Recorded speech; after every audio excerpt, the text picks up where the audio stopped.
இங்கே பாருங்கள், இந்த வெங்காயத்தை வந்து நான் எடுத்திருக்கேன். ஏன் வெங்காயத்தை இப்படி நான் இது பண்ணி தோலெல்லாம் உரித்து வச்சுருக்கேன்னா, இப்போ வெங்காயத்தை வந்து வாரத்துக்கு ஒரு 2 நாள் இல்லைன்னா நம்மளால் முடிஞ்சதுன்னா 1 நாள் ரெகுலராக நம்ம கொடுக்கணும். ஏன்னா வெங்காயத்தை வந்து பாருங்கள் எப்படி நான் எடுத்து வச்சுருக்கேன்ட்டு ஒரு குத்து எடுக்க. இப்போ ஒரு குத்துனா நீங்கள் வாரத்துக்கு 2 நாள் நீங்கள் போடுங்க. ஸோ இப்படியும் போடலாம். இப்படி போட்டால் கொத்தி கொத்தி சாப்பிடும். இல்லை இதை 2ஆக கட் பண்ணுங்கள். ஸோ உங்களுக்கு எப்படி தோணுதோ அப்படி பண்ணுங்கள். ஸோ நான் வந்து இப்படியே போட்டுருவோம். அது நல்லா கொத்தி கொத்தி விரும்பி சாப்பிடும். ஏன் இதை நான் போடுறேன்னா, இப்போ இந்த மழை காலத்தில் இந்த சளி தொந்தரவு இருக்காது. ஸோ சளி ப்ராப்ளமே இருக்காது. ஏன்னா சளியில் தான் ஸ்டார்ட் ஆகும் நோயினா.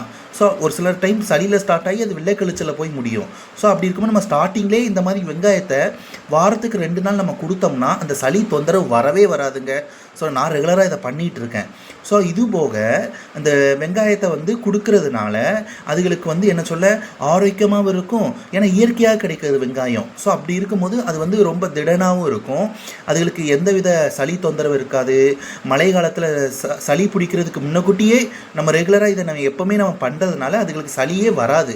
சப்போஸ் மழை காலத்தில் நம்ம கோழியை திறந்து விடும் போது ஏதாவது அந்த மழை தண்ணி குடிச்சிட்டு அந்த மாதிரி ஏதாவது ஒரு டைமில் இருந்தால் கூட இந்த மாதிரி நம்ம ரெகுலராக வெங்காயம் போடுறதுனால அந்த சளி வரவே வராது. ஏன்னா சொல்லுவாங்களே, prevention is better than cure. So வருமுன் காப்பது சிறந்தது. ஸோ அப்படி இருக்கும்போது சளி தொந்தரவு வராமல் இருக்கணும்னா இந்த மாதிரி வெங்காயத்தை வாரத்துக்கு 2 நாள் இப்படி கொடுங்க. ஸோ இப்படி கொடுக்கறதுனால சளி ப்ராப்ளம் அறவே வராது. ஏன்னா அது எப்போவுமே ஆரோக்கியமாகவும் இருக்கும். ஏன்னா இயற்கையாக கிடைக்கிறதுல. ஸோ அப்படி இருக்கும்போது எப்போவுமே அது ரொம்ப ஒரு இதாகவும் இருக்கும். இல்லைனா நம்ம அந்த மாதிரி தட்டில் கூட நான் வச்சுட்டு அப்படி நான் அதுக்கு வச்சுருவேன். ஸோ அப்படியும் பண்ணலாம். இல்லைனா 2ஆக கட் பண்ணி கூட வச்சுருக்கலாம். பெரும்பாலும் ஒரு 1/2 கிலோவாவது கொடுங்க. வாரத்துக்கு ஒரு 2 டைம். சரிங்களா?